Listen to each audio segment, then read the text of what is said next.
বাঘাবাড়ী নদীবন্দর। এই নদীবন্দরটি উত্তরাঞ্চলের ১৬টি জেলার আস্থার প্রতীক হয়ে এখনও দাঁড়িয়ে রয়েছে। এই নদীবন্দর দিয়েই এ সকল জেলার সার, চাউল সহ নিত্য প্রয়োজনীয় অনেক মালামাল সরবরাহ করা হয়ে থাকে। দীর্ঘদিন এই বন্দরের কোনো উন্নয়ন তো হয়নি, বরং নানান জটিলতার কারণে এই বন্দরের ব্যবসায়ীরা ক্রমে মুখ ফিরিয়ে নিচ্ছে। ইতিপূর্বে এই বন্দরটি প্রথম শ্রেণীতে উন্নীত করার প্রয়োজনে ৬০০ কোটি টাকা বরাদ্দ হলেও রাজনৈতিক কারণে সেই বরাদ্দ বাতিল হয়ে অন্যত্র চলে গেছে। এই সকল বিষয় নিয়ে আমরা কথা বলেছি বাঘাবাড়ী নৌবন্দরের বর্তমান ইজারাদার জনাব আনিসুর রহমানের সাথে। তার সাথে কথা বলে অতীত, বর্তমান এবং ভবিষ্যৎ পরিকল্পনার সার্বিক চিত্র ফুটে উঠেছে। তিনি প্রতিনিয়ত চেষ্টা করে যাচ্ছেন এই বন্দরে ব্যবসায়ীদের আস্থা ফিরিয়ে আনার জন্য এবং শ্রমিকদের কর্মচাঞ্চল্য ফিরিয়ে আনার জন্য। নতুন করে ঢেলে সাজানো হচ্ছে এই বাঘাবাড়ী নদীবন্দরটি, যার সুফলভাবে স্থানীয় ১০০ শ্রমিক, শাহজাদপুরবাসী সহ উত্তরাঞ্চলের ১৬টি জেলার কোটি মানুষ। এই আওয়ামী ফ্যাসিস্ট সরকারের আমলে দীর্ঘদিন এই দেশটা কীভাবে চলছে তারই আলোকে এই বন্দরটা, বাঘাবাড়ী নৌবন্দর, তারই ছোঁয়া, ওই হাসিনের ছোঁয়াই এখানে দীর্ঘদিনের অবহেলা, অযত্নে বন্দরটা এমন একটা অবস্থায় হয়েছে। দীর্ঘদিন ধরে সেই স্বাধীনতার পর থেকে একমাত্র উত্তরবঙ্গের একমাত্র নদীবন্দর ছিল এই বাঘাবাড়ী ঘাট। এখান থেকে সার, খাদ্য, গম, চাউল, ভুসি, অন্য একমাত্র উত্তরবঙ্গের নদীপথের মালামালের বাঘাবাড়ী বন্দর দিয়ে সব মালামাল যাইত। বিগত দিনে অনেক এখানে ১ লক্ষ বা ১.৫ লক্ষ বস্তা মাল নামতো, এখানে সার নামতো। কিন্তু এই ফ্যাসিস্ট সরকারের আমলে, বিশেষ করে শেষ পর্যায়ে এসে যারা বন্দর খেয়েছে তাদের বিভিন্ন অযত্ন, অবহেলার কারণে এই বন্দরটা এমন একটা অবস্থায় এসে দাঁড়িয়েছে যেখানে একটা বিগত সময়ে শাহজাদপুরে যে এমপি ছিল, বিভিন্ন সভায় বিভিন্ন জন ছিল, হাসিবুর রহমান স্বপন সাহেব ছিল, কবিতা চৌহান সাহেব ছিল। এরা আমি আরেকটা তথ্য দেই আপনাদের, সেটা হলো যে এই বন্দর আধুনিকায়নের জন্য ৬০০ কোটি টাকার একটা ফান্ড আসে। সেই ফান্ডটা, এই বাঘাবাড়ী বন্দর আধুনিকায়নের একটা ফান্ড আসে, সেই ফান্ডটা এরা কি করে, আমাদের এই বিগত দিনের এই আওয়ামী এমপিদের অবহেলার কারণে সেই ফান্ডটা চলে যায় নগরবাড়িতে।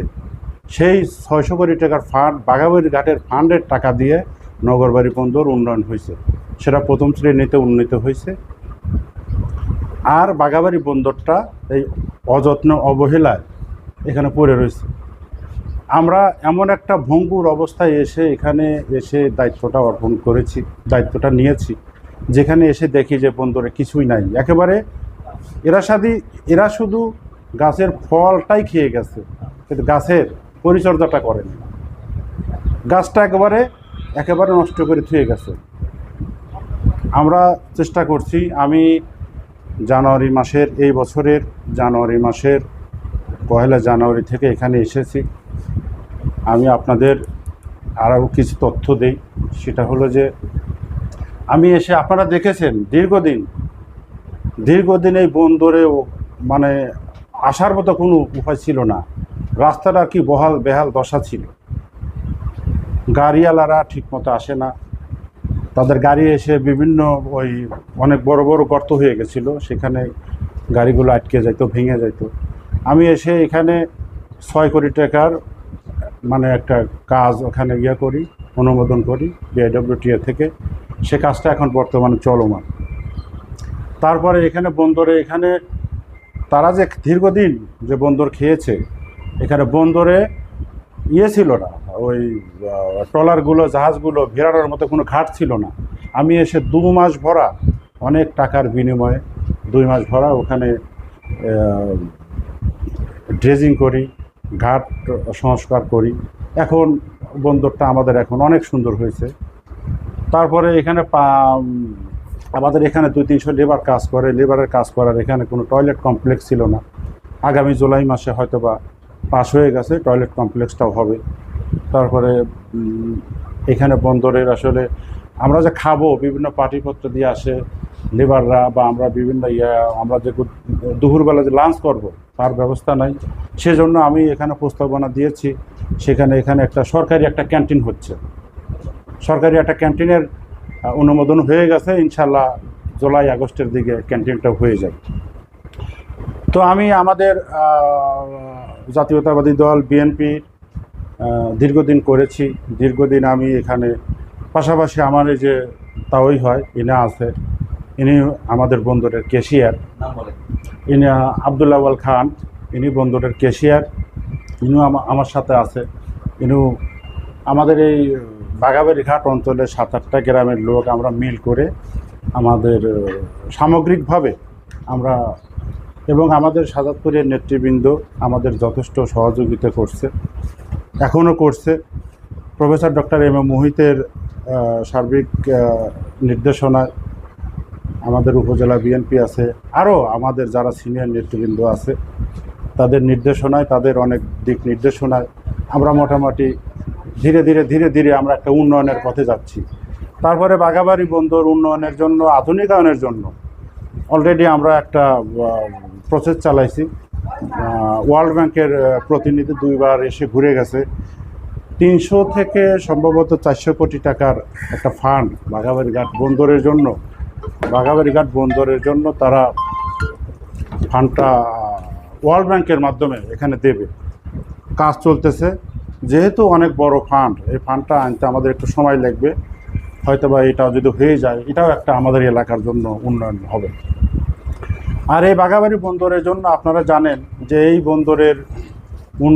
বন্দরে যদি কাজ থাকে তাহলে সাজাদপুর তথা বাঘাবাড়ি ঘাট এই অঞ্চলের মনে করেন যে মানুষের রুটি রুজির একটা জায়গা। এখানে 4-500 লেবার কাজ করে, অনেকগুলো ট্রলারওয়ালারা কাজ করে, তারপরে আমরা যারা বন্দর খাই তারা কাজ করি। পাশাপাশি এখানে অনেক দোকানদার আছে, এই বন্দরে কাজ করে লেবাররা দোকান কিনে। যদি বন্দরে কাজ না থাকে ওই দোকানদারের বেচা কেনা হয় না। এলাকারও সামগ্রিকভাবে আমরা একটা সাজাদপুর অঞ্চলটা একটা অর্থনৈতিক একটা আমাদের একটা ভঙ্গুর অবস্থায় থাকি।